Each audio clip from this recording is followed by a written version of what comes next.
नमस्कार, मैं हूं धर्मेंद्र। आप देख रहे हैं ऑनलाइन न्यूज इंडिया।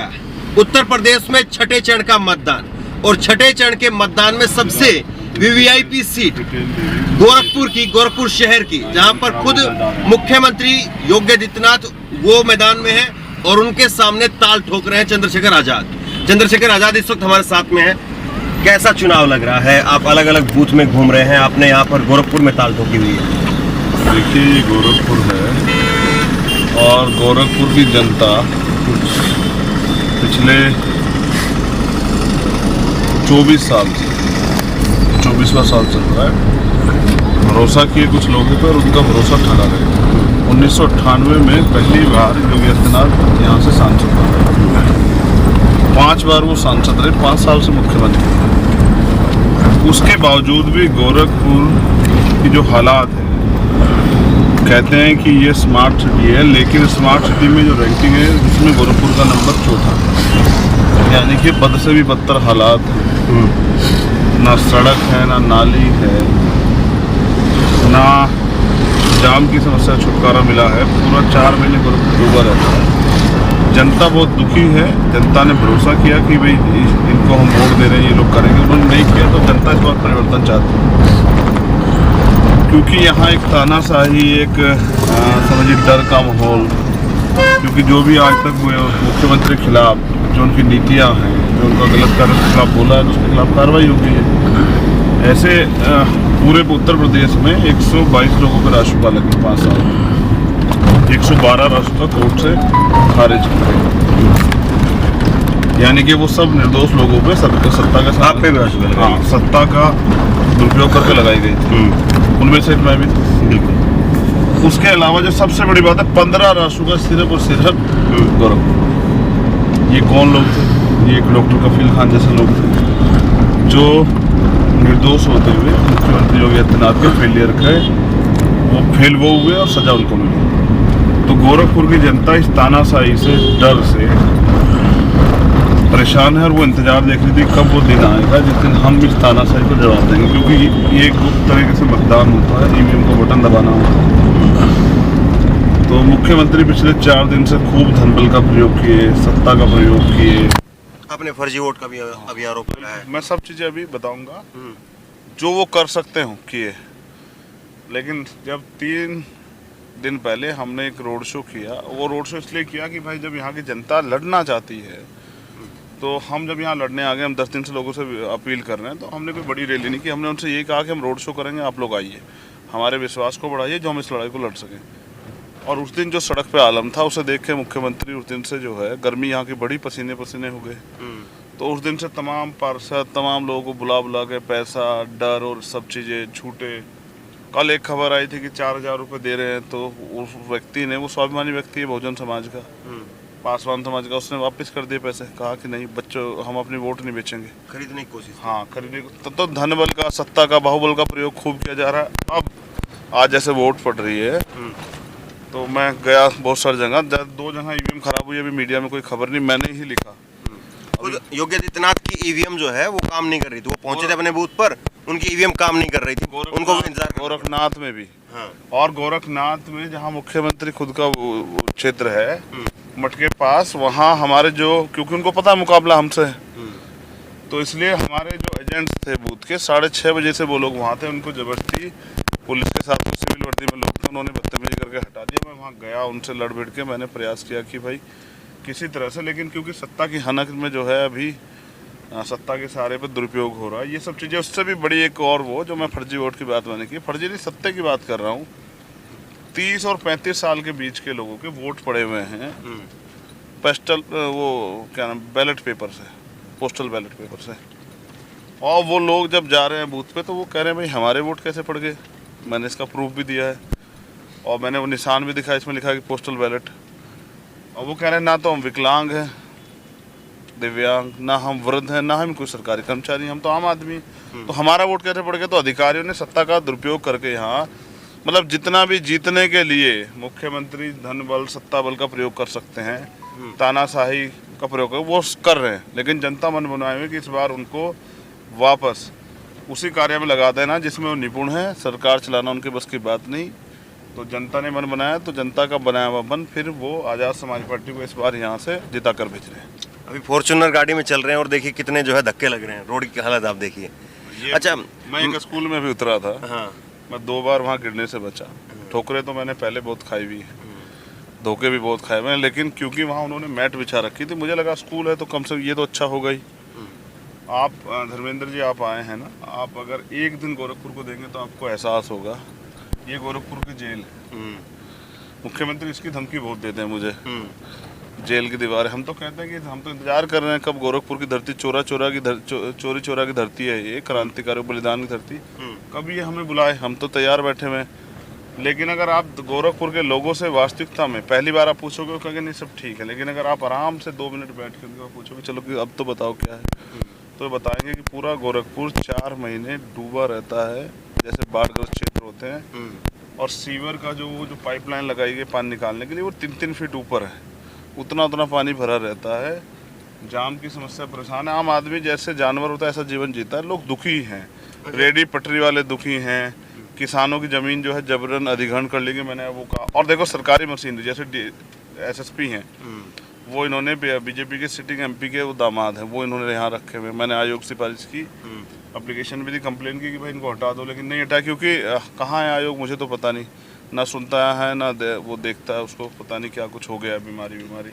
उसके साथ साथ यहाँ जो जोनल मजिस्ट्रेट है राम बाबू गुप्ता, वो एक सीनियर अधिकारी है, उनको जूनियर पद पे लगाकर उनके जरिए धांधली कराने का पूरा प्रयास किया जा रहा है। और उन पे खुद पे गबन के आरोप है। वो 2 बार यहाँ अधिकार रह चुके। चुनाव आयोग की गाइडलाइन है, मैंने ऑर्डर भी बताया था, जो नोटिफिकेशन है कि 3 साल से ज़्यादा अगर कोई कर्मचारी वहाँ है तो उसको ड्यूटी में नहीं लगाया जाएगा। लेकिन ये आदमी तो 4 साल से यहाँ है, इसको जोनल मजिस्ट्रेट बना गया है। सीधा धांधली करने की पूरी तैयारी की गई है। बाकी जनता मन बनाए, जनता तय करेगी। अच्छा, योगी आदित्यनाथ उनकी चुनाव लड़ने की जो अभी पहली बार 18 साल में कोई मुख्यमंत्री चुनाव लड़ रहा है, पहले वो मथुरा के लिए गए, फिर मथुरा से फिर वो चर्चा आई कि वो अयोध्या चले गए हैं, अयोध्या में बस्ते बट गए, फिर प्रयागराज की भी चर्चा हुई, फिर उसके बाद में घूम फिर करके वो अपने घर गोरखपुर आ गए। उनको लगा कि गोरखपुर सबसे सेफ सीट है, वो सबसे सेफ सीट अपनी गोरखपुर मानते हैं। आप गोरखपुर क्यों आ गए? आपने अपनी शुरुआत करनी है कहीं सेफ सीट। दो चीज़ें। पहली उनके लिए वो झूठ बोले लोगों से कि वो अयोध्या लड़ने वाले हैं। उनको पता था अयोध्या लड़े या वो मथुरा लड़े या प्रयागराज लड़े, उनको हारना ही है, जनता उनके विरोध में है। तो वो तब तक वो यहाँ चुपचाप फिर से मैंने वो करा लिए। यहाँ मुस्लिम समाज का 85-80 हज़ार वोट जो है बैठ रहा था, तो उन्होंने 30 से 40 हज़ार वोट जो है वो अपने परिसमन चेंज करा के वो ग्रामीण में भिजवा दिया। क्योंकि उनको ये तो पता था, मैंने बहुत दिन पहले कमिटमेंट कर दिया था कि मैं जहाँ लड़ेंगे वहाँ लड़ूंगा। एक कारण डबल इंजन की सरकार ने किसान कानून लेके आई, वो 750 किसानों की जान गई। उनको एक बार तकलीफ नहीं हुई। मजदूरों के साथ कोरोना काल में जो पलायन की स्थिति बनी, 2 अप्रैल का आंदोलन हुआ, हजारों लोग वो झूठे मुकदमे गोली मार के CAA NPR NRC में जामा मस्जिद गिरफ्तार हुआ। लेकिन यहाँ भी आंदोलन हुआ, 20 लोगों की सरेआम हत्या, एक सिंगल मुकदमा दर्ज नहीं हुआ। फिर हाथरस के जख्म अभी सूखे नहीं हैं, उन्नाव के जख्म, प्रयागराज के जख्म, आजमगढ़ के जख्म, गोरखपुर खुद के अनीस कनौजिया और प्रियंका भारती। तो आज भी सामंतशाही के जरिए सरकार चल रही है और आम जनता के हितों का हनन हो रहा है।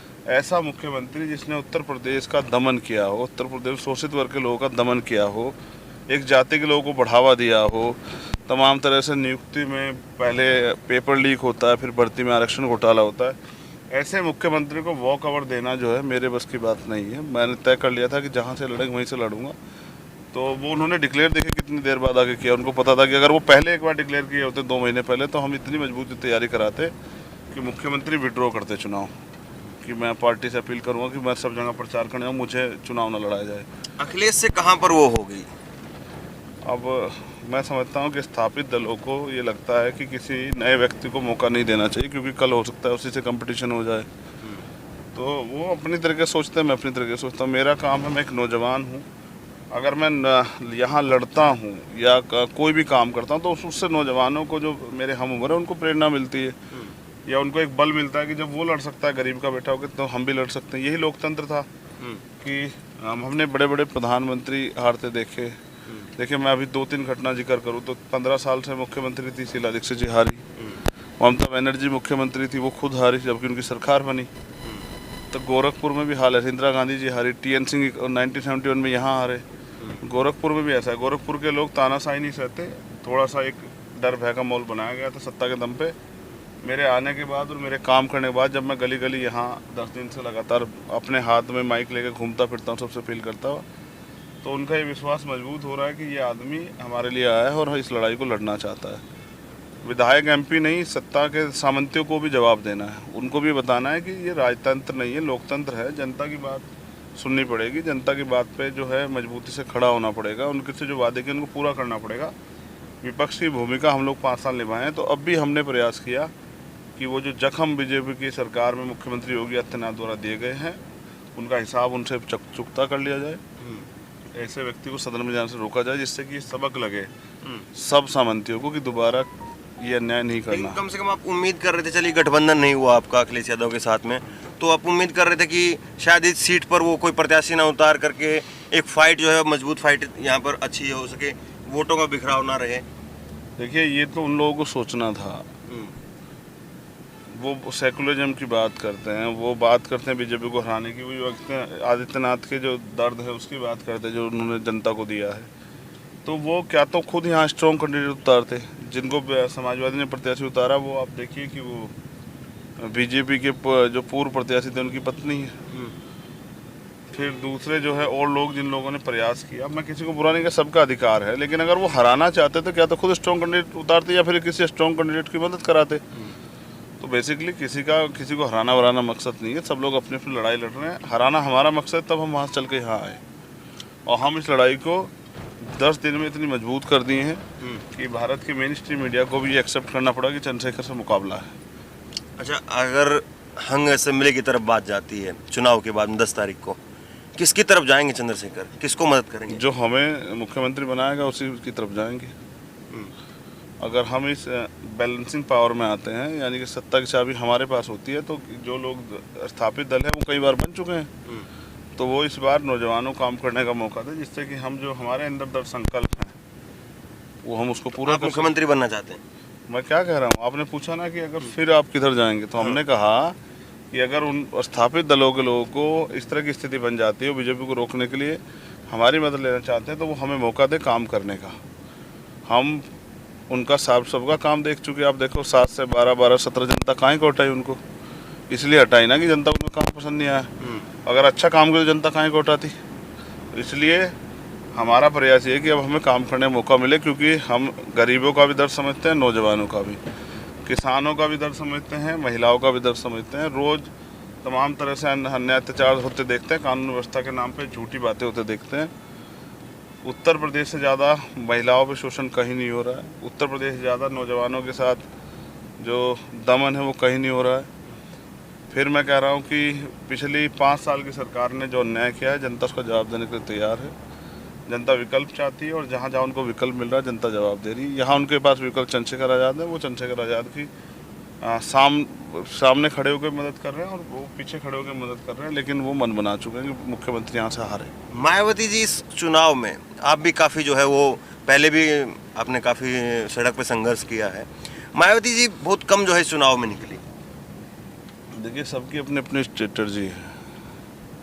जैसे BJP के लोग रोज़ अखबार में बड़े बड़े ऐड देते हैं, चुनाव आयोग कहता है कि भाई इस सब चीज़ का खर्चे का हिसाब देना पड़ेगा, और हमने परमिशन मांगी रोड शो के लिए 6 दिन में मिली, 1 दिन पहले, मतलब आप तैयारी ना कर पाएँ।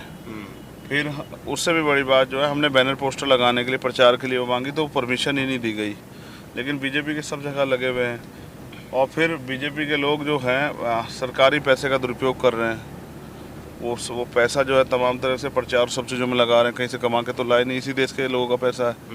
तो जैसे इनकी अपनी रणनीति काम करने की, वैसे BSP की अपनी रणनीति है और अन्य दलों की अपनी रणनीति है। वो सब लोग अपने अपने तरीके से काम कर रहे हैं, उनको लगता है इससे सफलता मिल जाएगी। हमें लगता है कि मेहनत करनी पड़ेगी, हम अपना काम कर रहे हैं, वो लोग अपना काम कर रहे हैं। और जो मेहनत करेगा और जनता को विश्वास हो जाएगा कि भाई इस आदमी के जरिए परिवर्तन हो सकता है, तो जनता उसकी मदद करेगी।